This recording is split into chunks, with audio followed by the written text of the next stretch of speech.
Hello students, मैं हूं आपका एजुकेटर कमलाक्ष झा। 26 अगस्त 2020 का करंट अफेयर्स का ये लेक्चर आप लोग देख रहे हैं। इस लेक्चर में हम लोग वेरियस सोर्सेज से न्यूज को कवर करते हैं, जैसे कि the Hindu, Indian Express, Times of India, Live Mint जैसे जो न्यूज़पेपर्स होते हैं उनकी न्यूज को कवर किया जाता है। पीआईबी की रिपोर्ट्स को डिस्कस करते हैं। राज्यसभा टेलीविजन में जो भी इंपॉर्टेंट न्यूज डिस्कशन डिबेट्स आती हैं उनको कवर करते हैं, प्लस वेरियस मैगजीन जैसे कि ईपीडब्ल्यू, डाउन टू अर्थ के भी आर्टिकल्स को डिस्कस करते हैं। इन शॉर्ट गाइज, अगर आपने इस लेक्चर को पूरा एंड तक देखा तो आपको किसी भी सोर्स से करंट अफेयर्स को प्रिपेयर करने की आवश्यकता नहीं होने वाली है। एंड आप में से जो भी स्टूडेंट सिविल सर्विसेज एग्जामिनेशन की तैयारी कर रहे हैं उनके लिए मैंडेटरी है इस पूरे लेक्चर को एंड तक देखना। यहाँ पर प्रीलिम्स और मेंस दोनों पॉइंट ऑफ व्यू से हम लोग न्यूज को कवर करते हैं। इंग्लिश हिंदी दोनों में न्यूज कवर की जाती है। एंड जिस प्रकार से सिविल सर्विसेज में हम लोग को जीएस पेपर 1, 2, 3, 4 देखने को मिलता है, तो यहाँ पर उसी के अकॉर्डिंग हम लोग न्यूज को भी कवर करते हैं। तो आप देख सकते हैं ये कुछ टॉपिक्स हैं पेपर 1, पेपर 2 और पेपर 3 के, जो आज हम लोग कवर करने वाले हैं। एंड लेक्चर को शुरू करने से पहले मैं आप लोग को बता दूं कि चैनल का नाम current affairs by Kamalaksh Jha है। चेक कर लीजिए कि आपने चैनल को सब्सक्राइब किया है कि नहीं। अगर नहीं किया है तो कर लीजिएगा और बेल आइकन पे भी हिट कीजिएगा। और इसी नाम से एक टेलीग्राम का चैनल भी है जिसको आप ज्वाइन कर सकते हैं। और आप चाहें तो मुझे फेसबुक पर भी फॉलो कर सकते हैं मेरे नाम को सर्च करके। तो चलिए अब समय ना वेस्ट करते हुए फटाफट लेक्चर को शुरू कर लेते हैं। पेपर 1 से रिलेटेड जो पहली न्यूज आ रही है, इसमें बात हो रही है नुआखाई जुहार के बारे में। क्वेश्चन ये बनेगा कि नुआखाई जुहार क्या है, तो आपको याद रखना ये एक कृषि त्योहार है, ये एक एग्रीकल्चरल फेस्टिवल हम लोग को देखने को मिलता है।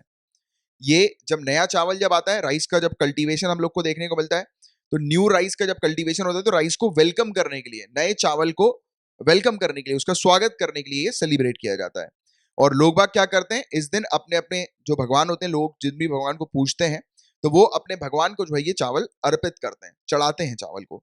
और इसमें ज्यादातर भगवान समलेश्वरी इनकी पूजा की जाती है और इनको चावल चढ़ाया जाता है। तो ये इनके रिचुअल्स के का ही एक पार्ट, एक हिस्सा हम लोग को देखने को मिलता है। और ये कहां पर सेलिब्रेट किया जाता है, ये बहुत इंपॉर्टेंट है, याद रखना। वेस्टर्न ओडिशा और झारखंड की एक डिस्ट्रिक्ट है सिमडेगा, इसके आसपास के क्षेत्र में जो है ये सेलिब्रेट किया जाता है। और ये कब ऑब्जर्व किया जाता है, तो गणेश चतुर्थी के अगले दिन, नेक्स्ट डे गणेश चतुर्थी के। और ये अगस्त और सितंबर के महीने पे हम लोग को देखने को मिलता है। जो महीना होता है उसको क्या बोलते हैं, भाद्रपद या फिर भद्रा, राइट। अगस्त टू सितंबर का ये महीना हम लोग को देखने को मिलता है। और ये चंद्र पखवाड़े के 5वें दिन होता है, 5th day of lunar Fortnite. ठीक है, तो ये कुछ बेसिक फैक्ट्स हैं जिसके बारे में आपको जानकारी होनी चाहिए इस पर्टिकुलर फेस्टिवल से रिलेटेड। जितना मैंने आपको अभी ये बताया, इससे बाहर का और कुछ नहीं आपसे एग्जाम में पूछा जाएगा। इसमें एक और चीज याद रखना, नुआ का मतलब क्या होता है, न्यू, और खाई का मतलब खाना, ईट। ठीक है, नुआ खाई यानी कि नया चावल खाओ, जो जिस नए चावल की अभी हम लोग को खेती देखने को मिल रही है। ठीक है, तो इसको न्यू राइस को ही इसलिए वेलकम किया जाता है। एग्रीकल्चर फेस्टिवल है, किस क्रॉप से एसोसिएटेड है, तो राइस याद रखना है। सिर्फ इतनी सी चीज इस टॉपिक से रिलेटेड आपको पता होनी चाहिए। नेक्स्ट टॉपिक जो आ रहा है अपना, वो है तीस्ता नदी। ये न्यूज में देखने को मिली है। क्यों न्यूज में देखने को मिली है, तो वो पेपर 2 में मैं आपको बताऊंगा। अभी सिर्फ तीस्ता नदी से रिलेटेड कुछ फैक्ट जान लो। जैसे कि ब्रह्मपुत्रा की ट्राइब्यूटरी है, अक्सर पूछा जा चुका है, दोबारा से पूछा जा सकता है, याद रखिएगा। और नीचे कमेंट बॉक्स पर आंसर लिखकर बताइए, ब्रह्मपुत्रा नदी की जितनी भी ट्राइब्यूटरीज है पूरी की पूरी, उसको लिखकर बताइए। अगर नहीं पता है सर्च कीजिए, लिखिए नीचे कमेंट बॉक्स पर, उसको याद रखिएगा थोड़ा सा। कभी कभी ऐसे क्वेश्चंस डायरेक्ट आ जाते हैं कि इन पर्टिकुलर ऑप्शन में से बताइए ब्रह्मपुत्रा नदी की कौन सी ट्राइब्यूटरीज हैं, राइट। तो उनमें से एक है तीस्ता, याद रखना है, तीस्ता न्यूज में आया हुआ है। और इसको बांग्लादेश में जमुना कहा जाता है। ठीक है, तो ये चीज भी आपको पता होनी चाहिए। ये हिमालय से ओरिजिनेट होती है, जो सिक्किम के पास एक चुनटंग नाम की एक जगह है, वहां से ये ओरिजिनेट होती है।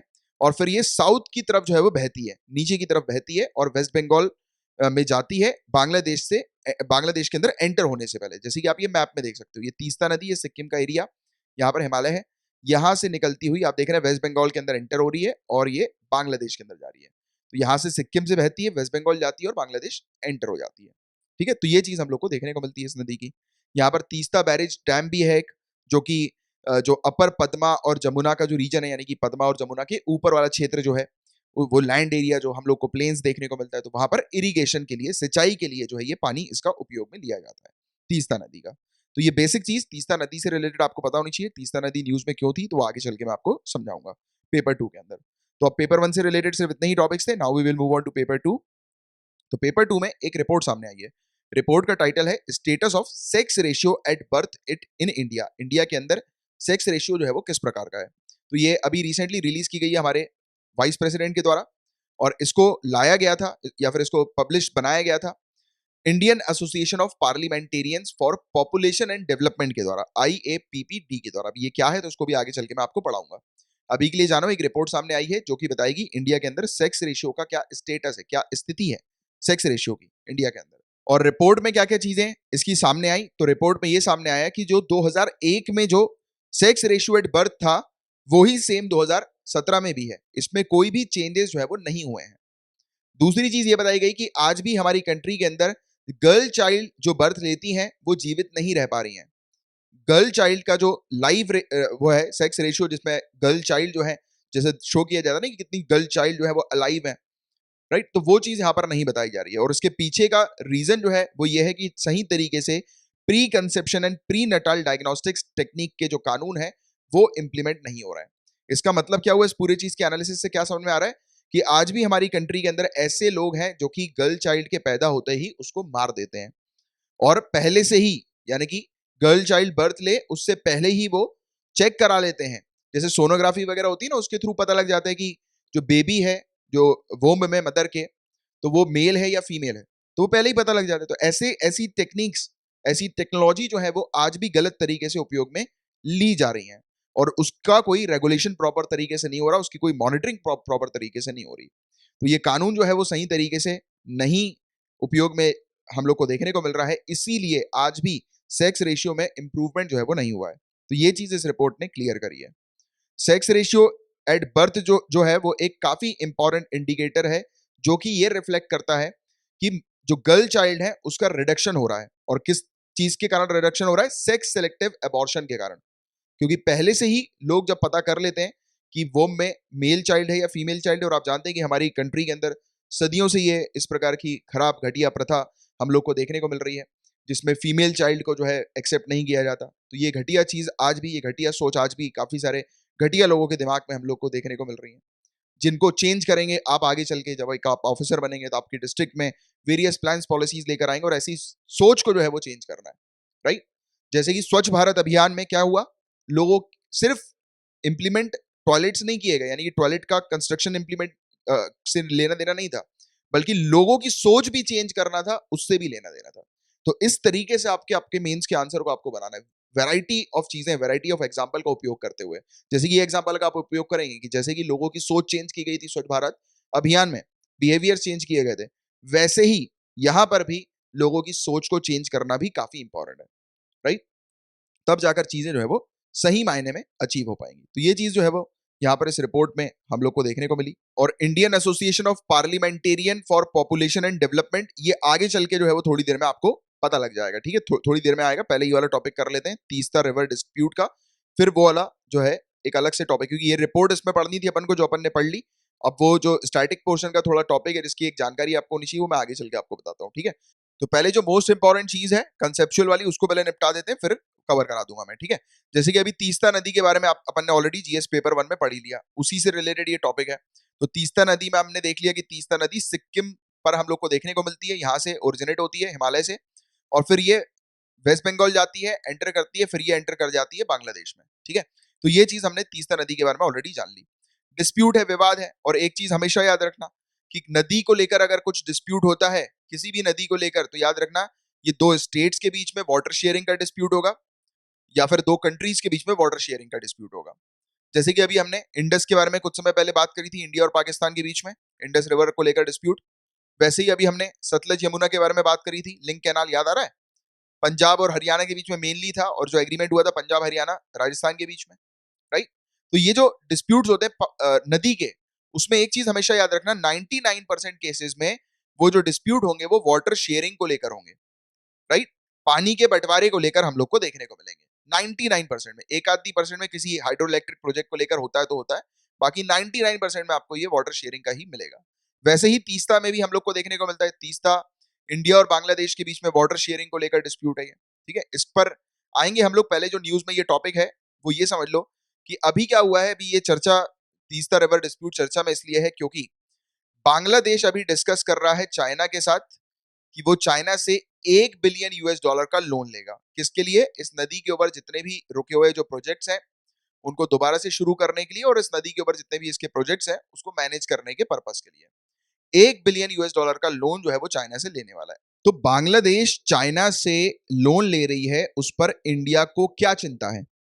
तो देखो अभी के लिए मैं ये कहूंगा कि अभी बांग्लादेश को भूल जाओ, इसको एक लार्जर पर्सपेक्टिव पे अपन सब चीजें समझने की कोशिश करते हैं कि इंडिया और चाइना के बीच में क्या प्रॉब्लम्स तो डेवलप हो रही हैं। आप जानते हो कि लद्दाख में जो इश्यूज हम लोग को देखने को मिला था, बट इससे एक ब्रॉडर चीज भी है जिस कंसेप्ट को आपको समझना बहुत जरूरी है। मेरे रेगुलर व्यूअर्स को मैं कई बार हालांकि समझा भी चुका हूं, बट फिर भी इस चीज के बारे में मैं चर्चा करना चाहूंगा क्योंकि ये बहुत इंपॉर्टेंट चीज है चाइना और इंडिया के रिलेशंस को लेकर, राइट। अब देखो, इसको अपन अलग तरीके से टॉपिक को हम लोग पढ़ेंगे, ठीक है, जिससे कि आप अपने मेंस में बेहतरीन तरीके से चीजों को उपयोग कर पाओ, मोस्ट इंपॉर्टेंट पॉइंट्स को उपयोग कर पाओ, जिससे कि आपके मतलब आपके आंसर जब कोई पढ़े तो उसको समझ में आ जाए कि हाँ यार आपको क्रिस्टल क्लियर है चीजों के बारे में, एक ब्यूरोक्रेट की तरह आप आंसर लिख रहे हो, वो चीज इंपॉर्टेंट होता है। अब इसमें क्या इंपॉर्टेंट है चाइना और इंडिया को लेकर, अभी बांग्लादेश को तो भूल जाओ, बांग्लादेश को तो अपन इंडिया की नेबरिंग कंट्री की तरह ट्रीट कर रहे हैं बस, ठीक है। अभी देखो इंडिया ने क्या निकाला अभी कुछ समय पहले, इकोनॉमिक स्टिमुलस पैकेज, आत्मनिर्भर भारत की प्लान पॉलिसीज इंडिया ने निकाली।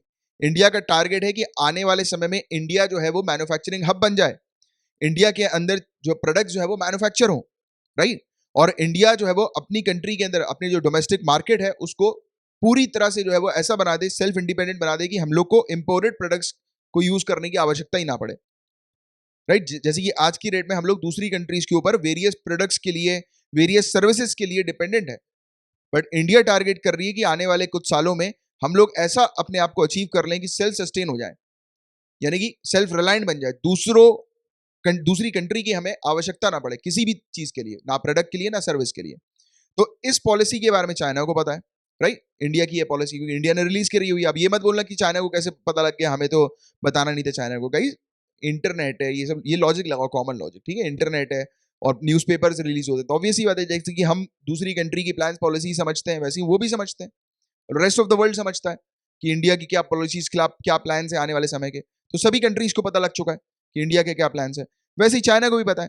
चाइना को डर यह है कि अभी तक चाइना क्या करता है, अभी तक चाइना कंट्रीज को माल एक्सपोर्ट करता है, ठीक है, सामान भेजता है। आने वाले समय में इंडिया जो है अगर मैन्युफैक्चर करेंगी प्रोडक्ट्स तो इंडिया क्या करना शुरू कर देंगी, सामान दूसरी कंट्री को एक्सपोर्ट करना शुरू कर देंगी। एंड जियोपॉलिटिकल वर्ल्ड में आपको पता है कि इंडिया के relations rest of the countries के साथ बहुत अच्छे हैं एज कंपेयर टू चाइना, क्योंकि चाइना की हमेशा से इस क्षेत्र की अगर हम लोग बात करें एशिया क्षेत्र की, तो काफी सारी कंट्री चाइना को पसंद बिल्कुल नहीं करती हैं। उसकी नेबरिंग कंट्रीज ही ले लो या आइलैंड कंट्रीज ले लो साउथ चाइना सी की, बिल्कुल पसंद नहीं करती है, क्योंकि चाइना के ऑब्जेक्टिव सबको पता है कि यार ये जो है वो सिर्फ अपने प्रॉफिट पर काम करती है और इसका काम है कि जैसे जैसे करके सामने वाली कंट्री को लूट लेना और कब्जा कर लेना उसकी टेरिटरी के ऊपर, हमेशा से इसका यही काम है। तो ये सभी कंट्री को पता है इसके बारे में, बट इंडिया के बारे में सभी कंट्री जानती हैं कि इंडिया आदर्शों वाली कंट्री है। ये चीज आप अपने आंसर में लिखेंगे कि सभी कंट्री को पता है कि इंडिया जो है वो कभी भी खुद से अटैक नहीं करती और इंडिया सिर्फ अपने सिटीजन के बारे में नहीं सोचती है। इसमें आप अमेरिका का एग्जांपल लेंगे, जैसे कि अमेरिका फर्स्ट पॉलिसी है, वैसे इंडिया की नहीं है। इंडिया काम करती है कि अगर इंडिया के अंदर कोई प्रोडक्ट मैन्युफैक्चर हो तो वो रेस्ट ऑफ द कंट्री को भी वो प्रोडक्ट की सर्विसेज जो है वो ऑफर कर सके, राइट। इसके बारे में अभी हमारे ऑनरेबल प्रेसिडेंट ने अभी इंडिपेंडेंस डे में एड्रेस करते समय इस चीज के बारे में बोला था, जिसको मैंने आपको बताया भी था कि वो चीज आपके लिए बहुत इंपॉर्टेंट है। जिन्हें स्टूडेंट्स नहीं देखा वो प्रीवियस लेक्चर्स देखिए, बहुत इंपॉर्टेंट पॉइंट्स आपके मेंस के लिए वहां पर मेंशन है। तो अभी तक हम लोग क्या चर्चा कर रहे थे कि सभी कंट्रीज जानती हैं कि इंडिया एक आदर्श वाली कंट्री है और इंडिया जो है वो किसी के साथ भी गलत नहीं होने देगी। तो जब इंडिया माल को एक्सपोर्ट करेगी तो ऑब्वियस ही बात है कि इंडिया का मार्केट जो है वो बनने लगेगा, काफी सारी कंट्री जो है वो इंडिया से माल परचेज करने लगेंगी जो आज की रेट में चाइना से परचेज करती थी। और चाइना के साथ क्या होगा, चाइना का मार्केट जो है वो छीन लेगी इंडिया। तो चाइना इस बारे में बहुत अच्छे से जानता है और चाइना क्या कर रहा है कि उसकी स्थिति ऐसी ना बन जाए आने वाले समय में कि इक्का दुक्का कंट्री उसके साथ जो है वो उसका माल परचेज करने के लिए रेडी रहे, बाकी सब कंट्री जो है वो चली जाए। और अभी तो हो ही गया है, आपको पता है कि चाइना के अंदर जितनी भी एमएनसीज थी सब छोड़ छोड़कर दूसरी कंट्री जाकर स्टैब्लिश हो रही है, राइट। और इंडिया उन कोशिश कर रही है कि उन कंपनीज को जो है अट्रैक्ट कर ले, है कि नहीं। तो ये चीज हो रही है और इसके बारे में चाइना अच्छे से जानता है कि आने वाले समय में अगर इंडिया का प्लान पॉलिसीज प्रॉपर तरीके से इंप्लीमेंट हो गई तो चाइना की बैंड बच जानी इकोनॉमिकली, क्योंकि अभी तक चाइना के पास भरपूर पैसा आ रहा था, क्योंकि चाइना बाहर सामान बेच रही थी, चाइना के पास पैसा उसकी कंट्री में आ रहा था। बट अब ऐसा नहीं होगा, कोई पैसा नहीं आएगा, कोई मार्केट उसको नहीं मिलेगा।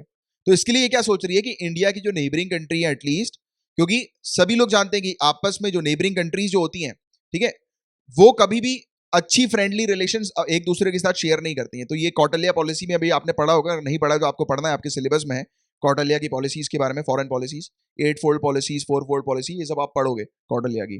तो उसमें एक चीज क्लियर रहती है कि आपस में जो नेबरिंग जो नेशंस होते हैं, बहुत रेयरली आपको देखने को मिलेगा कि नेबरिंग कंट्रीज जो है वो आपस में दोस्त हैं, फ्रेंड है।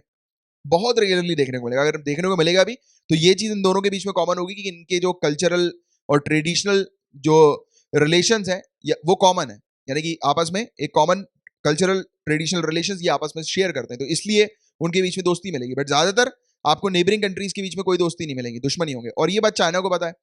चाइना इसलिए टारगेट कर रही है कि इंडिया के जितने भी नेबरिंग कंट्री हैं, पाकिस्तान तो ऑब्वियसली बात है कि चाइना और पाकिस्तान की दोस्ती है ही, हम लोग को पता ही है। तो ये टारगेट कर रही है कि हमारी जो नेबरिंग कंट्री है, जैसे बांग्लादेश हो गया, जैसे श्रीलंका हो गई, इससे दोस्ती, इससे संबंध अच्छे बना लिए जाए, जिससे कि आने वाले समय में जब इंडिया के प्लान्स पॉलिसी जब डेवलप हो तो ये सब कंट्री जो है वो एकदम से इंडिया के पास ना जाए, एकदम से अपना डायरेक्शन चेंज करके इंडिया के पास ले जाए। एक बार सोचें कि यार चाइना ने हमारी मदद करी है यार, उसका साथ दे देते हैं, राइट। तो ये वाली चीज है, मेनली गेम जो है वो यही है। जैसे कि दो दुकानें होती हैं, ठीक है, आपस में, यानी कि एक शॉप है, ये शॉप जो है वो इस पूरे क्षेत्र में सामान बेच रही है, राइट, सामान जो है वो ट्रेड कर रही है, सभी लोग को सामान डिस्ट्रीब्यूट कर रही है। उसी जगह पर उसी क्षेत्र के पास एक दूसरी शॉप आ जाए, तब क्या होगा, ये डिस्काउंट देना शुरू कर देगा कि इसके कस्टमर जो है वो इन्हीं के पास रहे। और एक और चीज होती है, जैसे आपने कई बार देखा होगा, भले ही दूसरी दुकान से काफी सारे लोगों को फायदा होता है, बट कुछ लोग ऐसे होते हैं इक्का दुक्का, पूरे नहीं, कुछ इक्का दुक्का लोग होते हैं जो इमोशनल बेसिस पर चले जाते हैं, राइट, कि अरे हाँ यार इसने हमारे साथ अच्छे रिलेशन बनाए थे तो चलो इसी से सामान खरीदते हैं, भले ही इसके पास से हमें सामान 1 रुपए क्यों ना कम मिल रहा हो। ऐसा भी आपने देखा होगा कि काफी सारे लोग होते हैं जहां पर चीजें महंगी मिल रही होती फिर भी वहां पे चले जाते हैं, क्योंकि सालों से जो है वो उसी जगह से सामान ले रहे होते हैं, इसीलिए ऐसा भी होता है। बट आज की रेट में वो चीजें चेंज हो गई, और इंटरनेशनल रिलेशंस में ये सब नहीं, इमोशनल थिंग नहीं होती, वो बहुत रेयरली होती है, इक्का दुक्का।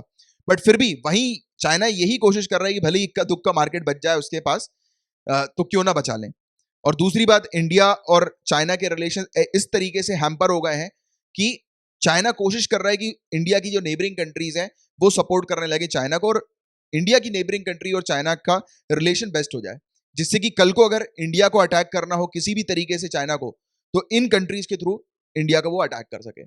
और तीसरा डिस्प्यूट तो ऑलरेडी है, तो तीसरा डिस्प्यूट को बेस बनाकर भी चाइना जो है वो काफी कुछ पॉलिटिक्स जो है वो खेल सकता है इंडिया के साथ, राइट। तो इस तरीके से आपको ये सब्जेक्ट को समझना है। ये सब्जेक्ट के अंदर जो कॉमन जो लिखा हुआ है वो काम का नहीं है इतना, मेन जो ये बैकग्राउंड इन्फॉर्मेशन है ये काम की है, जो कि आपको और कोई नहीं बताएगा। और मेरा काम यही होता है कि आपको ये बैकग्राउंड इन्फॉर्मेशन प्रोवाइड करके एक टॉपिक जो है उसकी ऐसी क्लियरिटी करना कि आने वाले समय में क्या होगा, पहले क्या हुआ है और किस बेसिस पर ये पूरा टॉपिक चल रहा है, वो बिल्कुल कंसेप्ट बिल्कुल क्रिस्टल क्लियर अच्छे से आपके दिमाग में फीड हो जाए। और वही चीज जब आप अपने आंसर में लिखोगे और जो चेक कर रहा होगा वो पहले ही समझ जाएगा कि यार ये ऑफिसर इंसान है, इसकी रैंक आनी आई है इसकी। ये इंपॉर्टेंट होता है। आपको क्या लगता है कि आपको जब रैंक मिलेगी तब आप ऑफिसर बनोगे? नहीं, पहले से इंसान ऑफिसर होता है। इसलिए मैं हमेशा आपको सिखाता हूं कि इस प्रिपरेशन, इस जर्नी के दौरान अपने आप को एक ऑफिसर की तरह ट्रीट करो। आपकी माइंड, आपका सोच जो होना चाहिए वो ऑफिसर की तरह होना चाहिए, तभी जाकर आपके आंसर में वो ऑफिसर लाइक क्वालिटी जो है वो रिफ्लेक्ट होगी। उन लोग को चाहिए ऑफिसर्स, उन लोग को कॉमन मैन नहीं चाहिए। और सिलेक्शन किन का होता है? आपको लगता है कि जिनने एग्जाम लिख दिया उनका सिलेक्शन हो? पहले से वो सिलेक्टेड होते हैं। एक इंसान जो होता है जिसके अंदर ये क्वालिटी होती है वही इंसान इस एग्जाम को निकालता है। दैट्स व्हाई मैं हमेशा आपको बोलता हूं कि कॉमन मैन की थिंकिंग मत रखो, एक ऑफिसर लाइक थिंकिंग रखो, राइट। चलो इसी के साथ ये वाला टॉपिक जो है वो इतना था, बट आपको बता देता हूं मैं इसमें जो थ्योरी जो लिखी हुई है।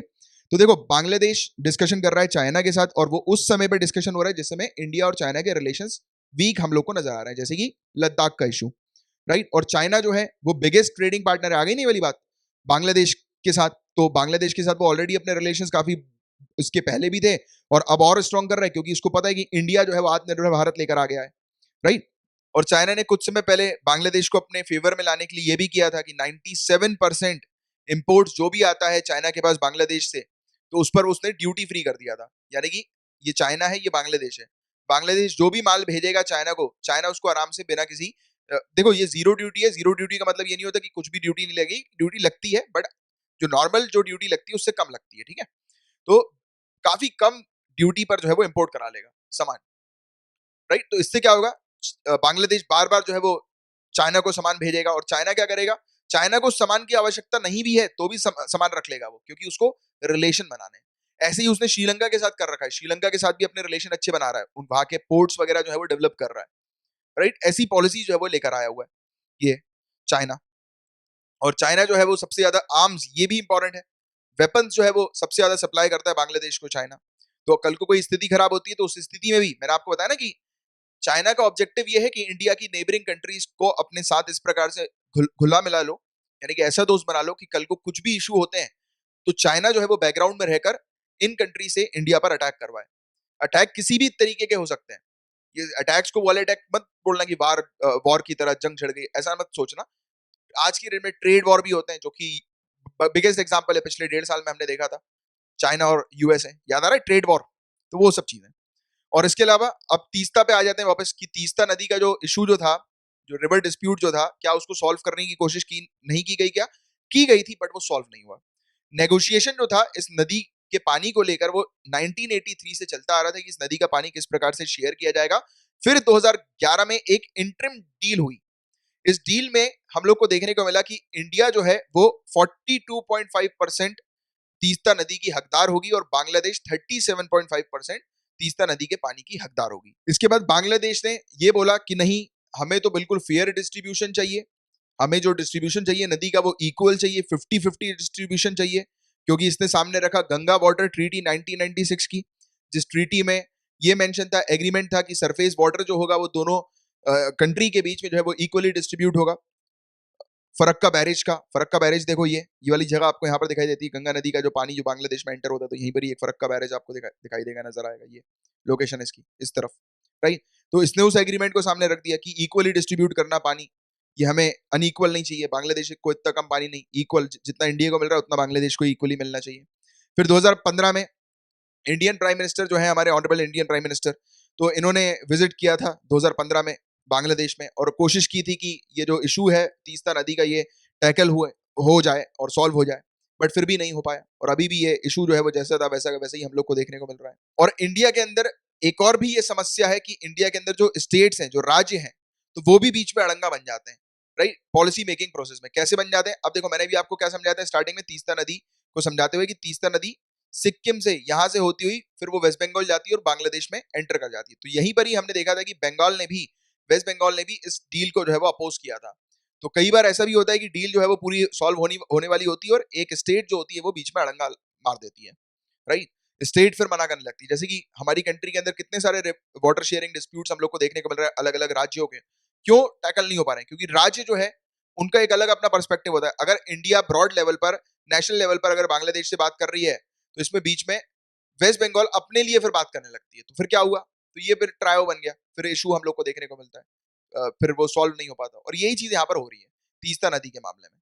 तो ये वाला वेस्ट बंगाल का भी पर्सपेक्टिव जो है वो आपको एक पता होना चाहिए कि वेस्ट बंगाल भी जो है वो एक की स्टेक होल्डर है तीस्ता एग्रीमेंट के अंदर। और जब ये चाहेगा, जब यानी कि तीनों ही, यानी कि इंडिया नेशनल लेवल पर, बांग्लादेश और वेस्ट बंगाल स्टेट लेवल पे, अगर तीनों ही एग्री करेंगे तभी ये जो है वो प्रोसेस फाइनलाइज हो पाएगी। और यही प्रॉब्लम आ रही है, कभी एक एग्री होता है तो दूसरा मना कर देता है, दूसरा एग्री होता है तो तीसरा मना कर देता है। तो वेस्ट बंगाल भी फिर अपनी डिमांड रख रहा है यहाँ पर। और तीस्ता नदी की अगर बात करें कि बांग्लादेश के लिए कितनी इंपॉर्टेंस रखती है और वेस्ट बंगाल के लिए कितनी इंपॉर्टेंस रखती है, तो बांग्लादेश में 14% टोटल उनका जितना क्रॉप एरिया है, तो वहां पर उसके इरिगेशन पर्पस के लिए ये तीस्ता नदी का पानी जो है वो उपयोग में लिया जाता है। और बताया जाता है कि जितने भी, यानी कि बांग्लादेश के 73% उनकी जो पॉपुलेशन है वो तीस्ता नदी के ऊपर डिपेंडेंट है। और वहीं वेस्ट बंगाल की बात करें तो वेस्ट बंगाल के अंदर जो नॉर्थ बंगाल है उसकी लाइफलाइन कहा जाता है तीस्ता नदी को, कि तीस्ता नदी वेस्ट बंगाल के अंदर जो नॉर्दर्न एरिया है, नॉर्थ बंगाल, उसकी लाइफलाइन है। और करीब 6 या 6 से ज्यादा डिस्ट्रिक्ट आप कह सकते हो वेस्ट बंगाल की, वो पूरी तरह से डिपेंडेंट है तीस्ता नदी के पानी के ऊपर। तो इसलिए वेस्ट बंगाल का भी अपना एक अलग मोटिव होता है इस पानी को लेकर। अब नेक्स्ट टॉपिक की तरफ आगे बढ़ते हैं। तो सेंटर ने अभी रिसेंटली सेटअप किया है national council for transgender persons. इसको हेड किया जा रहा है यूनियन सोशल जस्टिस मिनिस्टर के द्वारा और इसमें रिप्रेजेंटेटिव 10 सेंट्रल डिपार्टमेंट्स के 5 राज्यों की और जो ट्रांसजेंडर कम्युनिटी है उनके मेंबर्स हम लोग को देखने को मिलेंगे। ये काउंसिल जो है गाइस, ये इंडिया का पहला ऐसा काउंसिल ट्रांसजेंडर पर्संस के लिए बनाया गया है और ये transgender persons protection of rights act 2019 के अंडर हम लोग को देखने को मिल रहा है। इस काउंसिल के 5 मेन फंक्शंस होंगे। ये एडवाइस करेगी सेंट्रल गवर्नमेंट को कि ट्रांसजेंडर से रिलेटेड अगर कोई भी पॉलिसीज बनाई जा रही है, प्रोग्राम्स बनाए जा रहे हैं, कोई भी कानून लाया जा रहा है या कोई भी प्रोजेक्ट ट्रांसजेंडर पर्संस के लिए या उनसे एसोसिएटेड हम लोग को देखने को मिल रहा है, तो उनसे रिलेटेड जो भी चीजें हैं उसके बारे में एडवाइस जो है ये काउंसिल देगा सेंट्रल गवर्नमेंट को। ये मॉनिटर करेगा, जैसे कि अभी प्रोजेक्ट की एडवाइस दी, प्रोजेक्ट बना, तो प्रोजेक्ट और पॉलिसीज या जो भी प्रोग्राम्स इंप्लीमेंट हुए हैं प्रॉपर तरीके से इंप्लीमेंट हो रहे हैं कि नहीं हो रहे हैं, तो उसकी मॉनिटरिंग की जाएगी और समय समय पर रिव्यू किया जाएगा कि जितनी भी एक्टिविटी सभी डिपार्टमेंट्स की हम लोग को देखने को मिल रही हैं, जो ट्रांसजेंडर पर्सन्स के लिए जो काम कर रहे हैं, तो उनको रिव्यू किया जाएगा समय समय पर। और साथ ही साथ जो भी ट्रांसजेंडर पर्सन से रिलेटेड जो भी इश्यूज, जो भी मुद्दे, जो भी मामले, जो भी शिकायतें आती हैं, तो उनको रिजॉल्व करने के लिए भी एक अलग ग्रेवियंस सेल का भी ये काम करेगा, राइट। यानी कि शिकायतों को जो है वो उसका निवारण करने का भी इस काउंसिल का काम होगा। और इसके अलावा जो भी सेंटर इनको फंक्शंस देते हैं करने के लिए, काम करने के लिए, जो भी सेंटर इनको कार्य देंगे वो कार्य इनको करने पड़ेंगे। तो ये इसके 5 मेजर फंक्शंस हम लोग को देखने को मिलते हैं ट्रांसजेंडर से रिलेटेड इस काउंसिल के। और नेशनल काउंसिल फॉर ट्रांसजेंडर है, इंडिया का पहला ऐसा काउंसिल है, याद रखिएगा इसके बारे में। अब यहाँ पर बात हो रही है Indian association of parliamentarians on population and development के बारे में। याद आ रहा है, अभी हमने बात करी थी कि इंडिया के अंदर जो सेक्स रेशियो है उसका स्टेटस क्या है, तो यही ऑर्गेनाइजेशन है जिसने ये रिपोर्ट जो है वो तैयार करी थी। तो ये एक नॉन गवर्नमेंटल ऑर्गेनाइजेशन है नेशनल लेवल की, जो कि 1978 में स्टैब्लिश हुई थी। ऑर्गेनाइजेशन का काम ये है इस पर फोकस करना कि पॉपुलेशन और डेवलपमेंट प्रॉपर बैलेंस में चलते रहे, जिससे कि लोगों की क्वालिटी ऑफ लाइफ में इंप्रूवमेंट रहे और स्मूथली पॉपुलेशन ग्रोथ हो और साथ ही साथ डेवलपमेंट भी जो है वो इक्वली ग्रो करे। इस पर ये काम करती है। इसको आसानी से समझाने के लिए, यानी कि इजी तरीके से समझने के लिए मैं आपको बताता हूँ कि ये, इसको एक जमीन का टुकड़ा मानो, इस जमीन के टुकड़े पे ये इतने लोग हैं, ये समझो, ठीक है, ये चीज समझना। तो आप देखकर ही आपको समझ में आ रहा है कि इतने लोग जो है वो भरपूर अपनी लाइफ को अच्छे से जी पाएंगे, व्यतीत कर पाएंगे, क्योंकि रिसोर्सेज काफी सारे हैं और पॉपुलेशन भी हम लोग को पर्याप्त देखने को मिल रही है, जो कि इन रिसोर्सेज को जो है वो कंज्यूम कर सकती है। जैसे कि यहाँ पर रहने के लिए प्रॉपर्टीज, तो इनको रहने के लिए घर मिल जाएगा, यानी कि एक जमीन का एक क्षेत्र जो है वो रेजिडेंशियल प्रॉपर्टी के लिए बना लिया मैंने। दूसरा क्षेत्र एग्रीकल्चर के लिए बना लिया, जिससे कि सभी को पर्याप्त खाना मिल जाए, फूड मिल जाए, ठीक है, रहने के लिए मकान और खाने के लिए रोटी, तो सभी को अवेलेबल है यहाँ पर ऐसी जगह पर। बट इसी चीज को अगर आप बड़ा कर दो, तो आपको लगता है कि किसी कंट्री के अंदर डेवलपमेंट हो पाएगा? क्योंकि उस कंट्री के अंदर अगर काफी सारे लोग जो है वो भूख से मर रहे हो, उस कंट्री के अंदर काफी सारे लोग बेघर हो, तो फिर कहां से हो पाएगा? तो इसका काम यही होता है, समय समय पर ऐसी रिपोर्ट प्रस्तुत करना जिसके थ्रू सरकार जो है, एजेंसी जो है वो अवेयर हो और वेरियस रूल्स रेगुलेशंस पॉलिसीज बनाए, जिससे कि इस प्रकार की चीजें जो है वो यहाँ पर ना देखने को मिले, कि पॉपुलेशन जो है वो ऐसी पॉपुलेशन रहे, ऐसी पॉपुलेशन मेंटेन हम लोग को देखने को मिले जो कि डेवलपमेंट के साथ बैलेंस कर पाए। ऐसा नहीं कि अनइक्वल लोगों को डिस्ट्रीब्यूशन हो रहा है वेल्थ का, कुछ लोग परेशान है, कुछ लोग अमीर है, जो इंडिया के केस में भी हम लोग को जनरली देखने को मिलता है। और सेक्स रेशियो और इस प्रकार की भी रिपोर्ट रिलीज करके ये बताती है कि इंडिया के अंदर मेल की कितनी पॉपुलेशन है, फीमेल की कितनी है, ये पता लग जाता है एक तो। दूसरी चीज ये पता लग जाती है कि क्या वजहें हैं, क्योंकि ये सजेशन भी देती है। अभी इसने कानून का सजेशन दिया था, राइट, जिसको अभी हमने पढ़ा प्रीवियस उसमें, कि ये सजेशन भी देती है कि किस प्रकार से सरकार को जो है वो काम करने चाहिए। इसने बोला कि पॉलिसीज प्रॉपर तरीके से इंप्लीमेंट नहीं हो रही हैं, राइट, तो उसको इंप्लीमेंट किया जाए, कानून जो है उसको सख्ती से इंप्लीमेंट किया जाए। तो ये सब चीजें जो होती है वो इसकी रिपोर्ट्स के थ्रू पता लगती है। इसके बारे में बस एक बेसिक आइडिया आप लोग को होना चाहिए, ज्यादा डिटेल में इसके बारे में जाने की आवश्यकता नहीं है।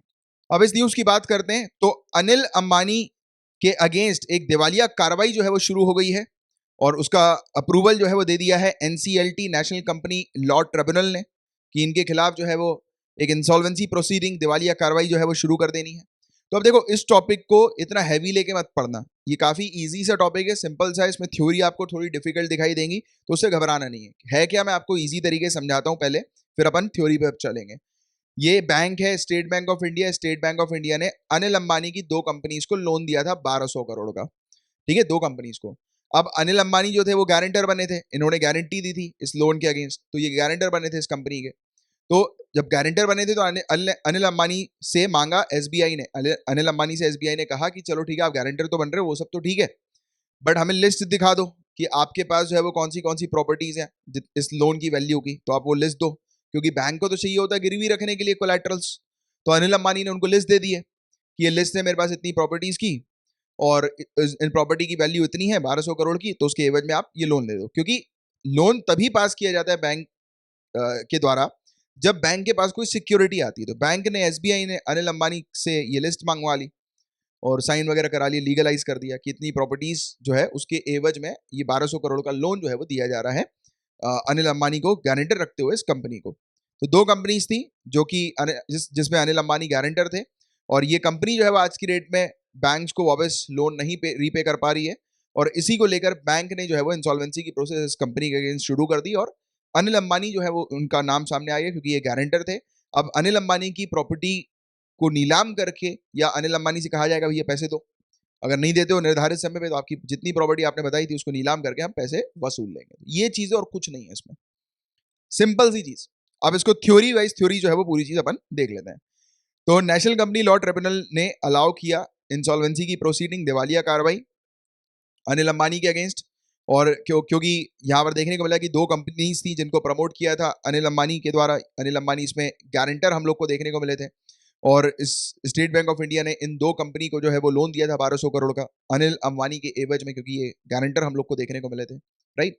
और इसमें पर्सनल इंसॉल्वेंसी का इशू हम लोग को सामने नजर आ रहा है। केस जो है ये पर्सनल इंसॉल्वेंसी का, और पर्सनल इंसॉल्वेंसी आपको समझना बहुत ज्यादा जरूरी है, राइट, क्योंकि ये तो एक पहला ऐसा बड़ा केस सामने आया है जो मेजर बिजनेस टाइकून का हम लोग को देखने को मिल रहा है, राइट, अनिल अंबानी का। और पिछले साल ही इसके रूल्स रेगुलेशन जो है पिछले साल दिसंबर में ही सामने आए थे, हम लोग को देखने को मिले थे, राइट, पर्सनल इंसॉल्वेंसी के। अब पूरी प्रोसेस क्या होगी? अब देखो, नेशनल कंपनी लॉ ट्रिब्यूनल ने जो अलाउ किया है कि इस इंसॉल्वेंसी प्रोसेस जो है वो शुरू की जाएगी, दिवालिया कार्रवाई जो है वो शुरू की जाएगी। तो इसमें क्या होगा? इसमें एनसीएलटी एक इंटरिम रेजोल्यूशन प्रोफेशनल को अपॉइंट करेगी, यानी कि एक ऑफिशियल को अपॉइंट करेगी पूरे मुद्दे को डील करने के लिए, पूरे मैटर से डील करने के लिए। और उसमें क्या होगा? एसबीआई फिर इस प्रोफेशनल से अप्रोच करेगी, आईपीआर से अप्रोच करेगी, और एसबीआई बताएगी आईपीआर को कि ये फलाना प्रॉपर्टी की लिस्ट जो है वो अनिल अंबानी ने दी थी इस लोन के लिए, तो ये पूरी स्टडी करेगा आईपीआर इस लिस्ट को डिटेल में, और उसकी प्रॉपर्टी की वैल्यू जो है वो फिर से रिवैल्यूएट करेंगे, क्योंकि अब पैसा वसूलने वाली कहानी आ गई, राइट। और बैंक क्या करती है? बैंक जब भी किसी जो गारंटर होता है जो सामने आता है, तो उससे उसको जब सामने रखती है लोन देने के लिए, तो उससे वो लिस्ट मांगती है, वही पूरी चीज जो मैंने आपको बताई। और वो लिस्ट जो होनी चाहिए, उसका जो इक्विवेलेंट वैल्यू जो होना चाहिए, वो लोन के वैल्यू के तरह हम लोग को देखना चाहिए, देखने को मिलना चाहिए। यानी कि अगर बैंक दे रही है 1200 करोड़ रुपए लोन, तो बैंक को चाहिए कि भाई ये जो लिस्ट है इसमें जो एसेट सामने है उनकी वैल्यू 1200 करोड़ होनी चाहिए, तभी बैंक देगी, वरना नहीं देगी। और अगर सामने वाली कंपनी फिर फेल हो जाती है पैसा रीपे करने में, तो ये जो प्रॉपर्टीज जो होती हैं, जो भी एसेट जो अटैच किए होते हैं सामने वाले गारंटर ने बैंक के पास, तो वो नीलाम कर दिए जाते हैं, उनकी कुर्की हो जाती है, ठीक है। तो ये वाली चीज आप लोग को पता होनी चाहिए। और अब अनिल अंबानी के साथ क्या होगा? ये पूरी प्रोसेस जब पूरी खत्म हो जाएगी, क्योंकि एक बार प्रॉपर्टी की कुर्की हो गई, फिर क्या होगा? कुछ नहीं होगा, अनिल अंबानी अपना बिजनेस जो है वो कर सकेंगे, क्योंकि बैंक को मिल जाएगा पैसा जो बैंक को चाहिए।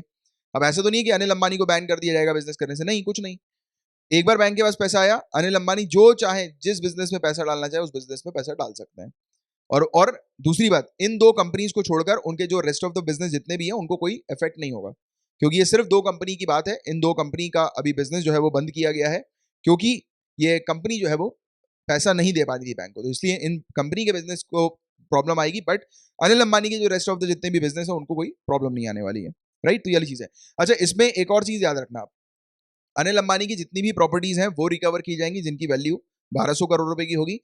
अगर इस बीच अनिल अंबानी ने अपनी प्रॉपर्टी को किसी और को ट्रांसफर कर दिया, तो उस समय भी उस प्रॉपर्टी को बैंक लेकर जो है वो नीलाम कर देगी। तो इसमें ये वाली चीज भी होती है। तो इसलिए हमेशा एक चीज ये रहती है कि जब भी कोई प्रॉपर्टी लोग खरीदते बेचते हैं, तो उसका प्रॉपर तरीके से उसका एग्रीमेंट करना चाहिए।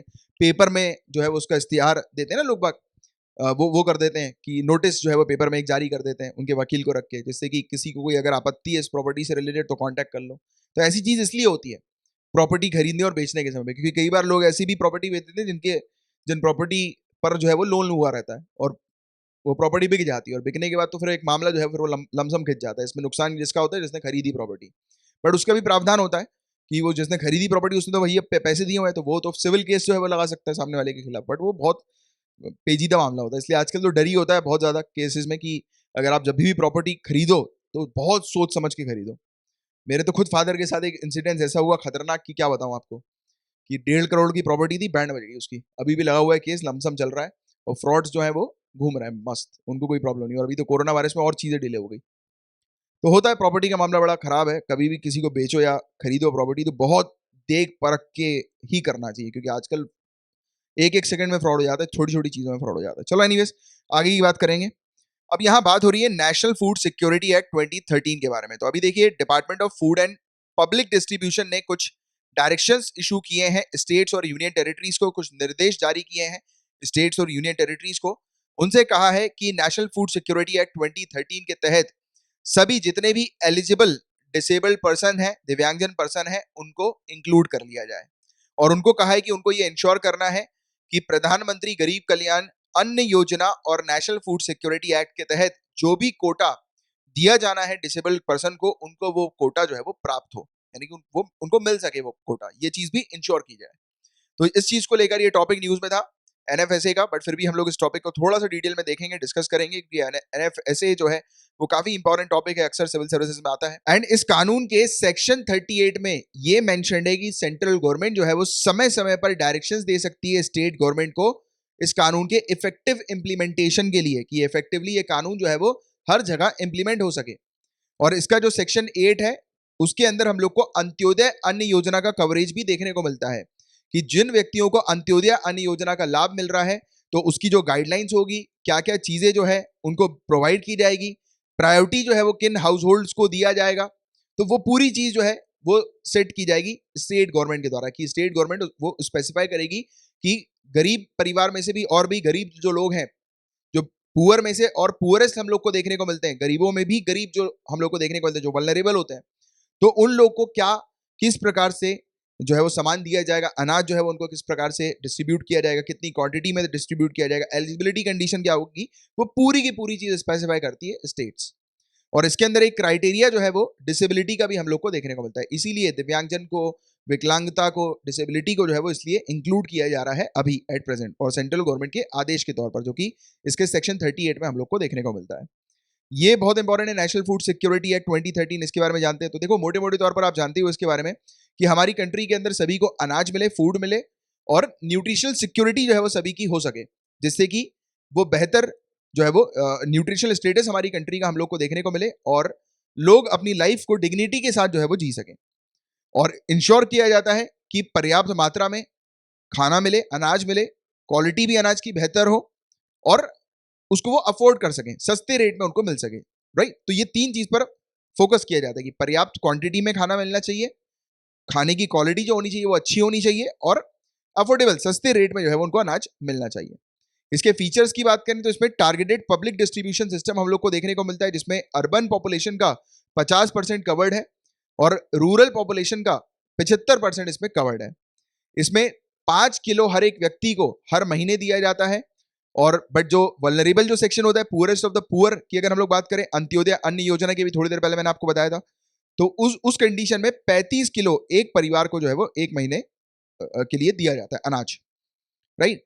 और हाउस होल्ड को कौन आइडेंटिफाई करेगा, तो अभी हमने बात करी थी कि स्टेट्स और यूनियन टेरिटरीज जो है वो आइडेंटिफाई करेंगे कि किन परिवार को मिलना है, वल्नरेबल सेक्शन कौन सा होगा, एलिजिबिलिटी क्राइटेरिया कंडीशन जो होगी वो किस प्रकार की होगी, तो वो स्टेट गवर्नमेंट डिसाइड करती है, ठीक है। तो ये वाली चीज हमने देखी। इसमें न्यूट्रिशनल सपोर्ट भी जो है वो महिलाओं को और बच्चों को प्रोवाइड किया जाता है।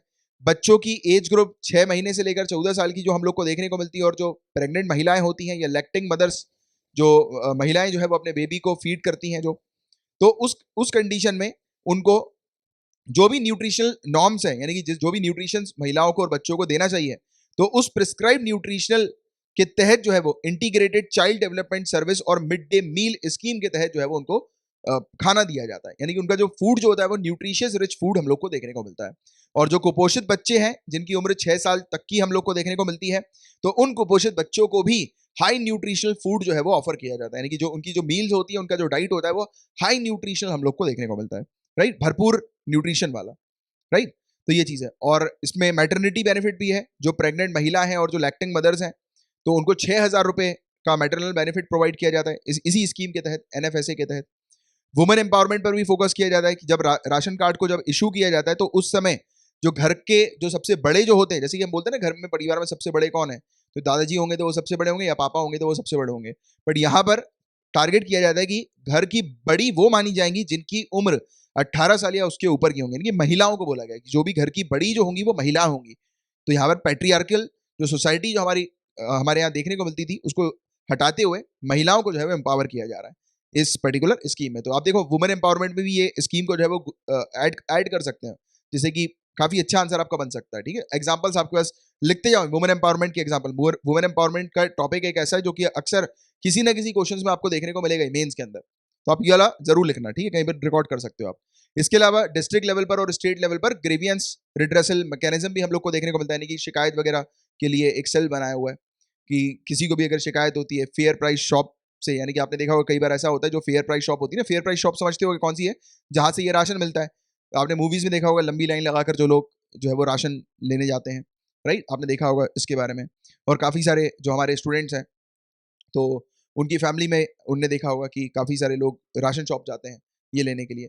बट मैं कभी भी, जैसे मुझे एक बार एक स्टूडेंट ने बोला था कि सर सिर्फ मूवी में नहीं होता, हम लोग भी जो है वो राशन लेने के लिए जाते हैं ऐसे फेयर प्राइस शॉप से। तो देखो गाइस, मैं आप लोग को जो है वो मैं नहीं यहाँ पर अटैच करता हूँ इस सोसाइटी के साथ। द रीजन बीइंग इज, मुझे पता है कि काफ़ी सारे लोगों को बुरा लगेगा, बट मैं आप लोगों को एज एन ऑफिसर की तरह देखता हूँ। तो मैं इस सोसाइटी, ये जो है जो पुअरेस्ट ऑफ द पुअर की सोसाइटी है, वल्नरेबल सोसाइटी है, उसमें मैं कभी आप लोग को मानता ही नहीं हूँ, क्योंकि आप लोग हो ही नहीं। क्योंकि कुछ कुछ समय की बात है, अगर जो भी है अभी के लिए कुछ समय की बात है, आप निकल जाओगे। तो मैं एक जनरल तरीके से चीज़ों को आपको बताता हूँ। और कभी भी अगर जो भी स्टूडेंट है जो बिलो पॉवर्टी लाइन में भी है और मतलब जिनकी फाइनेंशियल कंडीशन पुअर है, तो एक चीज़ ये जान लेना कि आपको अपने परिवार को वहां से निकालना है। तो आप अभी से अपने आप को जो है वो गरीब की कैटेगरी में मत डालो, क्योंकि ऊपर बढ़ना है यार। एरिस्टोक्रेसी का टेस्ट चखना है अभी तो आगे जाके आपको, कि एरिस्टोक्रेसी क्या होती है, ब्यूरोक्रेसी क्या होती है, मजा आएगा आगे चल के। तो अभी जो है वो अपने आप को उस कैटेगरी में मत डालो। मुझे बड़ा अजीब भी लगा था जब स्टूडेंट ने लिखा था कि सर हम भी हैं, हम भी जाते हैं। तो अपने आप को कभी ऐसा फील ही मत करो। मैं नहीं करता आप लोग को ऐसा ट्रीट, तो आप लोग क्यों अपने आप को ऐसा कर रहे हो? आपको जो है वो आगे बढ़ना है, हमेशा ऊंची देखनी है। इसलिए तो मैं आपको बोलता हूँ कि यार आप लोग फ्यूचर ब्यूरोक्रेट्स हो, आईएएस आईपीएस ऑफिसर हो, तो अभी से मैं आपको वो दर्जा इसलिए देता हूँ कि अभी से वो टेस्ट को चखो, जिससे कि आगे जल्दी जाकर उस चीज को पकड़ लो आप। क्योंकि जब वो टेस्ट जब दिमाग में दिन रात घूमता रहेगा, वो होता है ना कि एक बार जैसे कोई फेवरेट डिश किसकी की होती है, जैसे मैं पास्ता फेवरेट, चॉकलेट शेक जो हो गया, तो उसका नाम भी सुन लो तो फिर अलग ही मजा आने लगता है, अरे वाह यार। तो वैसे ही मैं आप लोग को वही चीज दिखाता हूँ कि आपको ये वहां जाना है। अभी आप इस अभी जो हो वो तो आप अपना टाइम पास कर रहे हो, बट आपका जो सही पोजीशन है, सही जगह है, वो ऑफिसर की पोस्ट में है, राइट। तो दिस इज वेरी इंपॉर्टेंट। तो उसमें कभी भी गलत मत लेना। अगर मैं आपको एग्जाम्पल देता हूँ, जैसे कि मूवी में आपने देखा होगा, क्योंकि मैं लार्जर ऑडियंस को यहाँ पर जो है वो बताने की कोशिश करता हूँ। और मैं अपने स्टूडेंट को तो बिल्कुल भी बिलो पॉवर्टी लाइन वाले मेरे स्टूडेंट्स मैं मानता ही नहीं। अभी होंगे, ठीक है, आपकी सिचुएशन है इसलिए भी आप हो, बट आप हो नहीं कंटिन्यू, आपकी रेस्ट ऑफ द लाइफ वैसे नहीं होने वाली, ठीक है, ये चीज याद रखना मेरी। तो इसलिए मैं कभी भी जो है वो इस तरीके का नहीं बोलता हूँ। किसी को बुरा लगे तो मैं माफी चाहूंगा, बट मेरी जो सोच है वो मैंने आपको बता दी कि मैं अपने स्टूडेंट के लिए जो सोच रखता हूँ वो ये रखता हूँ कि भैया आपको ऊपर जाना है, आपको अभी इस लेवल पर नहीं रहना है। और आप सोचो ही मत कि आप इस लेवल पे हो, आप बने ही नहीं हो उस लेवल के लिए। आपको तो अपनी फैमिली को निकालना है अगर आप हो अभी तो, राइट। तो इसीलिए मैं ऐसी चीज जो है वो आपको बताता हूँ। चलो आगे की बात करें। इसमें जो भी खर्चा आता है, जैसे कि जो भी खर्चा उठाती है राज्य, कि एक राज्य के अंदर जो भी राशन आया, ठीक है, यानी कि सामान आया, अनाज आया, तो उसका ट्रांसपोर्टेशन, उसको अलग अलग जो है वो फेयर प्राइस शॉप तक पहुंचाना, राशन शॉप तक पहुंचाना अलग अलग, ठीक है। तो पूरा ट्रांसपोर्टेशन लगता है। और जो भी राशन शॉप में जो डीलर्स होते हैं, फेयर प्राइस शॉप के जो डीलर्स होते हैं, तो उनका जो मार्जिन हुआ, राइट। तो ये पूरी ओवरऑल जितने भी खर्चे राशन को डिस्ट्रीब्यूट करने के, राशन को रखने के, तो ये पूरे खर्चे जो होते हैं वो स्टेट गवर्नमेंट उठाती है, but central government state government को ये पूरे खर्चे जो है वो दे देती है, ठीक है। तो ये वाली चीज याद रखना। तो अल्टीमेटली खर्चा जो है वो वो कौन पे करता है, प्रोवाइड कराता है सेंट्रल गवर्नमेंट, बट पूरा खर्चा को उठाने का जिम्मा किसके पास होता है, स्टेट गवर्नमेंट के पास होता है। तो ये वाली चीज आप लोग को थोड़ी सी पता होनी चाहिए।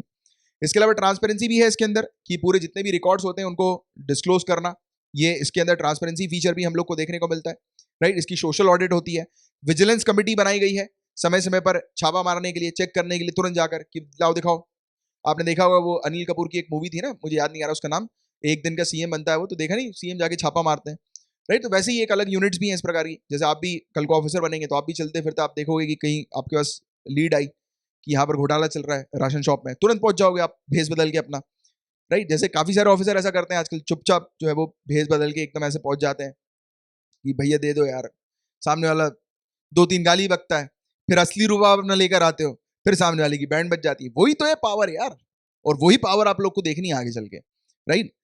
और फूड सिक्योरिटी अलाउंस, जो नॉन सप्लाई जो होता है एंटाइटल्ड फूड ग्रेन्स का या मील्स का, यानी कि इन केस जैसे कि मान के चलो कि अगर लोगों को नहीं मिल पा रहा है सामान, अनाज नहीं मिल पा रहा है फेयर प्राइस शॉप से, तो प्रावधान ये भी है कि लोगों को जो है वो कैश जो है वो उनके बैंक अकाउंट में ट्रांसफर कर दिया जाएगा, यानी कि अमाउंट जो है वो कुछ उनको मिल जाएगा, अलाउंस जो है वो उनको प्रोवाइड करा दिया जाएगा, जिससे कि वो बाहर से जो है वो फूड परचेज कर सके। अब बाहर से मतलब जैसे कि ₹1, ₹2 और ₹3 में जो मील्स मिलता है यहाँ पर, फेयर प्राइस शॉप के अंदर, तो वो पैसे नहीं प्रोवाइड किए जाएंगे, 1 रुपए 2 रुपए 3 रुपए नहीं, जो मार्केट रेट है उसके अकॉर्डिंग उनके बैंक के खाते में जो है वो डायरेक्ट बेनिफिट ट्रांसफर के थ्रू पैसे जो है वो उनको प्रोवाइड करा दिए जाएंगे। ठीक है, तो ये भी इसमें प्रावधान हम लोग को एक प्रकार का देखने को मिलता है। अब इसमें अगर कोई पब्लिक सर्वेंट है, अगर वो घोटाला कर दे, कोई अथॉरिटी जो है वो घोटाला करे, ये पूरी चीज जो है वो फुलफिल ना करे, जो कि डिस्ट्रिक्ट ग्रेवियंस रिट्रेसल ऑफिसर के द्वारा उनको बताई जाती है, रिकमेंड की जाती है, तो उस बीच स्टेट फूड कमीशन जो है वो पेनाल्टी लगाएगा और ये प्रोविजन प्रावधान के अकॉर्डिंग जो है वो पेनाल्टी लगाई जाएगी। तो ये वाली चीज यहाँ पर हम लोग को देखने को मिलती है। ठीक है, तो ये था पूरा ओवरऑल टॉपिक एनएफएसए से रिलेटेड। होपफुली आपको पूरी चीज क्लियर हो गई होगी। अब पेपर 2 से रिलेटेड इतने ही टॉपिक्स थे। नाउ हम लोग पेपर 3 के टॉपिक्स की तरफ आगे बढ़ रहे हैं। Magnetic hyperthermia mediated cancer therapy की यहाँ पर बात हो रही है, एमएचसीटी की यहाँ पर बात हो रही है। क्या है ये, नाम से समझ में आ गया, कैंसर थेरेपी है।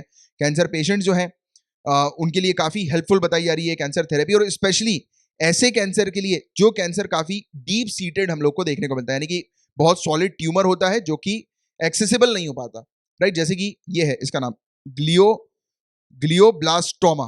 क्वेश्चन ये बनेगा ग्लियोब्लास्टोमा क्या है, तो आपको पता होना चाहिए कि रीढ़ की हड्डी का ये कैंसर है, एक प्रकार का ऐसा कैंसर जो कि ब्रेन में होता है या फिर स्पाइनल कॉर्ड, रीढ़ की हड्डी में जो है वो हम लोग को देखने को मिलता है। ठीक है, ये ऐसा जो है वो ट्यूमर है, कैंसर है। ठीक है, ग्लियोब्लास्टोमा, तो ये चीज आपको पता होनी चाहिए। ठीक है, इन जनरल। और ये क्या है, ये इस प्रकार के जो जो जिसको डॉक्टर्स एक्सेस नहीं कर पाते, जो काफी डीप होते हैं, ऐसे ट्यूमर्स, ऐसे कैंसर जिनको पकड़ना और जिनको डिस्ट्रॉय करना काफी मुश्किल होता है, उस पर्टिकुलर सेल को डिस्ट्रॉय करने के लिए। क्योंकि हमने कल ही बात करी थी ना कि कैंसर के बारे में। कैंसर क्या होता है, एबनॉर्मल सेल जब ग्रोथ हम लोग को देखने को मिलती है, किसी सेल की एबनॉर्मल ग्रोथ होती है, कोई सेल जो है वो एकदम से बढ़ जाता है, उसको ग्रो कर जाता है। बट शरीर के कुछ ऐसे पार्ट्स हैं जहां तक पहुंचना काफी रिस्क होता है, पहुंचने के लिए डॉक्टर्स को काफी रिस्क लगता है कि डॉक्टर वहां पर उस पर्टिकुलर सेल को मारने के लिए, नष्ट करने के लिए काम करते हैं। तो उस बीच अगर कोई हेल्दी सेल और कोई मोस्ट इंपॉर्टेंट सेल, जब बात हो स्पाइनल कॉर्ड की और ब्रेन की, तो आप समझ सकते हो कितनी डेंजरस सिचुएशन हो सकती है ऑपरेशन के दौरान। तो उस बीच क्या होता है कि काफी सारे केसेस में जो ट्यूमर है वो डिस्ट्रॉय होने की जगह जो लिविंग सेल जो होता है वो डिस्ट्रॉय हो जाता है, और वो काफी एसेंशियल सेल्स होते हैं और काफी एसेंशियल पार्ट होता है बॉडी का। क्योंकि ब्रेन है, ब्रेन में तो हल्का से भी कुछ डिस्टर्बेंस हुआ तो ऑब्वियस ही बात है कि इंसान खत्म हो जाएगा, उसकी मौत हो जाएगी। तो ये वाली चीज होती है। अब ये जो थेरेपी आई है, ये इस प्रकार के डीप सीटेड जो इनएक्सेसिबल जो सेल्स होते हैं, ट्यूमर्स होते हैं, तो उनको ये डिस्ट्रॉय कर सकती है। और काफी शानदार ये कैंसर का ट्रीटमेंट है, बताया जा रहा है, और बाकायदा टारगेटेड ट्यूमर पर ही अटैक करता है। ऐसा नहीं है कि, क्योंकि आपने देखा होगा कि जब कीमोथेरेपी होती है, आपको पता होगा कीमोथेरेपी के बारे में, कैंसर्स में दी जाती है, तो उस कीमोथेरेपी में क्या होता है, इंसान का जो डैमेज, जो एबनॉर्मल सेल होता है वो भी मरता है, और जो जो एक्टिव, जो हेल्दी सेल्स होते हैं वो भी डिस्ट्रॉय होते हैं। इस बीच देखते होगे आपकी इंसान जो है वो, उनका हेयर फॉल होने लगता है, उनको दर्द होता है, दिन भर दर्द में पड़े रहते हैं, वो हालत खराब होती है उनकी। क्यों? क्योंकि ना ही सिर्फ वो जो दवाइयां ले रहे हैं, कीमोथेरेपी जो उनकी चल रही है, उसमें उनका जो कैंसर का जो ट्यूमर सेल है वो भी मर रहा है, और हेल्दी सेल भी जो है वो भी मर रहा है। तो इस बीच जो है वो इंसान वीक पड़ने लगता है। बट यहाँ पर ऐसा नहीं है, यहाँ पर टारगेटेड ट्यूमर को ही ये अटैक करता है, राइट। तो ये चीज है। और ये एक हीट जो है वो ट्यूमर साइट पर जाकर जनरेट कर देता है, नहीं कि जिस जगह पर वो एबनॉर्मल सेल है उस जगह पर हीट कर देता है, गर्म जो है वो कर देता है उस जगह को, जिससे कि वो सेल जो है वो एबनॉर्मल सेल वो मर जाए, राइट। और वो ट्यूमर जो है वो खत्म हो जाए। क्योंकि कैंसर में क्या है, ट्यूमर को खत्म करना। एक बार ट्यूमर खत्म हुआ, इंसान जो है वो ठीक हो जाएगा, क्योंकि वो एबनॉर्मल जो सेल की जो ग्रोथ होती है वही कैंसर जो है वो का कारण जो है वो हम लोग को देखने को मिलता है, बनता है, जिसके बारे में पहले भी हम लोगों ने डिस्कस किया हुआ है। और अभी एट प्रेजेंट ये टॉपिक न्यूज में इसलिए क्योंकि साइंटिस्ट जो है वो और भी तौर तरीके जो है वो ढूंढ रहे हैं, नए नए मटेरियल जो है वो लेकर आ रहे हैं, जिससे कि ये जो ट्रीटमेंट है एमएचसीटी, ये और बेहतर तरीके से और कुशल जो है वो बन सके, इसका प्रभाव जो है वो और अच्छा देखने को मिल सके। ठीक है, तो इसको लेकर ये पूरा ओवरऑल टॉपिक था, जिसकी एक जनरल जानकारी आप लोग को होनी चाहिए। अब बात करें इसके बारे में, फ्लैवोनॉइड्स के बारे में यहाँ पर बात हो रही है। फ्लैवोनॉइड्स तो ये बेसिकली एक ग्रुप होता है फाइटोन्यूट्रिएंट्स का, और फाइटोन्यूट्रिएंट्स जो है वो सभी सब्जियों में, फलों में पाए जाते हैं। और अगर फ्लैवोनॉइड्स को कैरोटिनॉइड्स के साथ हम लोग अगर मिला दें, तब उस समय जो सब्जियों की और फलों के जो कलर्स होते हैं वो निकल कर आते हैं। यानी कि आप ये मान के चलो कि सब्जियों के जो कलर्स होते हैं ना, वो इन दोनों से बनते हैं, फ्लैवोनॉइड्स और कार्टियोनॉइड्स। और फ्लैवोनॉइड है, हमने देखा कि सभी सब्जियों में होते हैं, सब्जी फलों में होते हैं। इसके कलर का भी कारण जो होता है वो ये दोनों होते हैं। और फ्लैवोनॉइड्स जो होते हैं उसके काफी सारे हेल्थ बेनिफिट्स भी होते हैं, जैसे एंटी इन्फ्लेमेटरी उनकी प्रॉपर्टीज होती हैं, यानी कि जिनकी बॉडी में इन्फ्लेमेशन होता है, जैसे कि जिन लोगों को गठिया रोग होता है उनकी बॉडी में अक्सर इन्फ्लेमेशन होता है, या फिर किसी को एकदम से कोई चोट लग जाए, अंदरूनी चोट, तो उसमें भी इन्फ्लेमेशन होने लगता है, राइट। सूजन आने लगती है अंदर बॉडी में। इन्फ्लेमेशन का मतलब क्या होता है, सूजन होता है कि बॉडी के अंदर जब सूजन होने लगती है बहुत ज्यादा, उसके स्टिफनेस उसको होने लगती है, उसकी बॉडी जो है वो उसमें सूजन टाइप की आने लगती है, तो वो एंटी इन्फ्लेमेटरी हम लोग को चीज देखने को मिलती है। और एंटीऑक्सीडेंट्स आपको पता ही होगा, ग्रीन टी होती है, हम लोग पीते हैं ना ग्रीन टी वगैरह, एंटीऑक्सीडेंट प्रॉपर्टीज के लिए। तो ऐसी चीज है। तो इसके इसके भी जो फ्लेवोनॉइड्स हैं उसके भी हेल्थ बेनिफिट्स हम लोग को देखने को मिलते हैं, क्योंकि आप हर एक सब्जी खाओगे, बोलते हैं ना हरी सब्जी खानी चाहिए, फल खाने चाहिए, क्यों बोलते हैं? क्योंकि उसमें हेल्थ बेनिफिट्स होते हैं। इसको ऐसे रिलेट करो। और आप पढ़ाई कर रहे हो तो आपको एग्जैक्टली पता होना चाहिए। अगर कोई बोले कि ये फल और सब्जी खाने से अच्छी हेल्थ होती है, तो आप बोलोगे वो इसलिए होती है क्योंकि उसके अंदर फ्लेवोनॉइड होता है, राइट? और सब्जियों का कलर जो होता है वो किस लिए आता है? सब्जियों फलों का कलर जब फ्लेवोनॉइड कैरोटेनॉइड्स के साथ जो है वो मिक्स हो जाते हैं, यानी कि इन दोनों को मिलते हैं जब ये दोनों, तब जाकर सब्जियों का कलर और हम लोग को ये चीज देखने को मिलती है सब्जियों में, ठीक है? तो ये वाली चीज है जिसके बारे में एक पता होना चाहिए आपको। और ये टॉपिक न्यूज में इसलिए है क्योंकि साइंटिस्ट जो है ARI के, अगरकर रिसर्च इंस्टीट्यूट के, इन्होंने पहला सिंथेटिक रूट जो है वो निकाल लिया है फ्लेवोनॉइड मॉलिक्यूल्स का, जिसके तहत जो ट्यूबरकुलोसिस और चिकनगुनिया जो है वो ट्रीट किया जा सकता है। जोड़ा जा रहा है इसको कि फ्लेवोनॉइड जो है उसके उपयोग से चिकनगुनिया ट्यूबरकुलोसिस जो है वो सही हो सकता है। तो ये रिसर्च सामने आई थी, तो इसको लेकर ये फ्लेवोनॉइड न्यूज में था। अब देखो यूपीएससी यहीं से क्वेश्चन उठाती है, फ्लेवोनॉइड अभी न्यूज में था, क्या है ये? तो आपको पता होना चाहिए सभी सब्जियों में होता है ये एक ग्रुप है फाइटोन्यूट्रिएंट्स का। फाइटोन्यूट्रिएंट्स है हेल्थ के बेनिफिट इसमें हम लोग को देखने को मिलते हैं। और इसके साथ अगर कैरोटेनॉइड्स जुड़ जाए तो फल और सब्जियों का कलर जो है वो उसके लिए वो रिस्पॉन्सिबल होता है। सिर्फ इतनी सी चीज बस आपको पता होनी चाहिए। अब इस न्यूज की चर्चा करें गाइस, तो ब्यूरो ऑफ इंडियन स्टैंडर्ड इन्होंने एक ड्राफ्ट जो है वो प्रिपेयर किया है। और मैंने आपको हमेशा बताया कि जब भी ड्राफ्ट वगैरह न्यूज में आता है तो हम लोग को उस पर ज्यादा ध्यान नहीं देना है, क्योंकि ड्राफ्ट जो होते हैं वो चेंज होते हैं। जब तक चीजें फाइनलाइज ना हो तब तक उस वाला न्यूज जो है वो हमारे काम का नहीं है। बट कुछ कुछ ऐसी ड्राफ्ट होते हैं जिसमें काफी कुछ इंपॉर्टेंट पॉइंट्स आपको मिल जाते हैं मेंस में लिखने के लिए कि क्या क्या किया जाना चाहिए। जैसे कि यहाँ पर ये ब्यूरो ऑफ इंडियन स्टैंडर्ड ने जो ड्राफ्ट लेकर आए वो पीने के पानी के लिए लेकर आए। जो लोगों के घर तक जो पाइप वाटर ड्रिंकिंग फैसिलिटी जो लोगों के घर तक प्रोवाइड की जाती है ना, जो नल में हमारे यहाँ पर नल में जो पानी आता है, तो वो वाली फैसिलिटी। तो ये जो चीज बताई जा रही है कि लोगों के जो नल में जो पानी आ रहा है, लोगों के घरों तक जो पाइपलाइन के थ्रू पानी पहुंचाया जा रहा है, वो पानी लोगों के घर तक पहुंचाने की जो पूरी प्रोसेस है उसका ये ड्राफ्ट है। कि जहां से पानी लिया जा रहा है, जो रॉ सोर्स से जो पानी लिया जा रहा है, रॉ सोर्स यानी कि जैसे कि लेक हो गई, जैसे कि ग्राउंड वाटर हो गया, जहां से भी पानी मिल रहा है, यानी कि जहां से पानी कलेक्ट करके लोगों तक जो पानी पहुंचाया जा रहा है पीने के लिए, तो वो जो पूरी प्रोसेस है उसके बारे में यहाँ पर मेंशन है। तो इसमें कुछ चीजें हम लोग देखेंगे यहाँ पर आगे चल के। और ये जो रिपोर्ट है, ये ड्राफ्ट रिपोर्ट, इसका नाम है drinking water supply quality management system requirements for pipe drinking water supply service की। जो पाइप ड्रिंकिंग वाटर सप्लाई यानी कि जो भी हम लोग के घर तक जो पानी पहुंचाती है एजेंसीज, राइट? तो जो भी सर्विस ये पहुंचाती है पाइप ड्रिंकिंग वाटर की, तो ये जो एजेंसी है उनको क्या क्या चीजें को ध्यान में रखना पड़ेगा। और यहाँ पर टारगेट है कि वाटर जो सप्लाई किया जा रहा है वो क्वालिटी, वाटर क्वालिटी उसकी अच्छी रहे।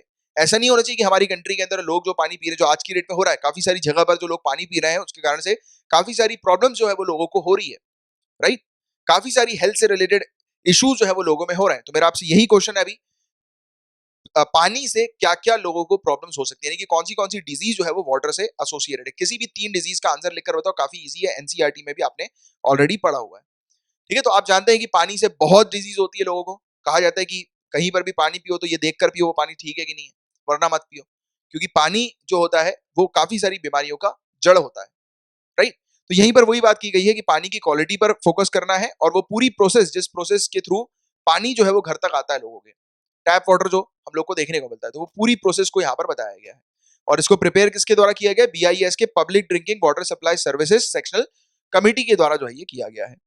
और इसमें क्या क्या चीज आई, तो वो पूरी प्रोसेस बताएगा ये, वो मैंने अभी आपको बताई दिया ऑलरेडी। और इसके अंदर जो वाटर सप्लायर हैं उनको क्या क्या चीजों को ध्यान में रखना है कि कैसे वो पूरा सप्लाई सिस्टम अपना एस्टैब्लिश करेंगे, ऑपरेट करेंगे, मेंटेन करेंगे, कैसे इंप्रूव करेंगे pipe drinking water supply service को, तो ये पूरी चीज इसके अंदर मेंशन्ड है। इसके अलावा वाटर ट्रीटमेंट प्रोसेस पर भी ध्यान दिया गया है। ये सबसे ज्यादा इंपॉर्टेंट है, वाटर ट्रीटमेंट की प्रोसेस। इसमें बताया गया कि कुछ इस प्रकार से चीजों को प्लान किया जाए कि एक बार पानी को ट्रीट किया, वाटर ट्रीटमेंट एक बार हुआ, तो ट्रीटमेंट होने के बाद मतलब वो जो पानी है वो इंडियन स्टैंडर्ड जो है उसका 10500 जो कि BIS के द्वारा डेवलप किया गया है, तो उस पानी की जो क्वालिटी होनी चाहिए वो BIS ने जो जो स्टैंडर्ड जो सेट किया हुआ है उसी की होनी चाहिए, तभी फिर आप उसको आगे जो है वो डिस्ट्रीब्यूट करो, वरना फिर उसको और ट्रीट करना है आपको। तो यहाँ पर ये फोकस किया गया कि एक बार आपने वाटर को ट्रीट किया, वाटर ट्रीटमेंट की प्रोसेस आपकी कंप्लीट हुई, फिर उस पानी को जो है वो चेक करो, और वो अगर पानी बीआईएस के स्टैंडर्ड्स को मैच करता है तब तो ठीक है, अगर नहीं करता है तो फिर से उसका ट्रीटमेंट किया जाना है। तो यहाँ पर क्वालिटी के ऊपर बहुत फोकस किया जा रहा है। तो ये चीज आप अपने मेंस में जरूर लिखेंगे कि आज की डेट में टारगेट क्या है सरकार का, कि लोगों के घर तक जो पानी मिले लोगों को, वो क्वालिटी वाटर मिले, राइट।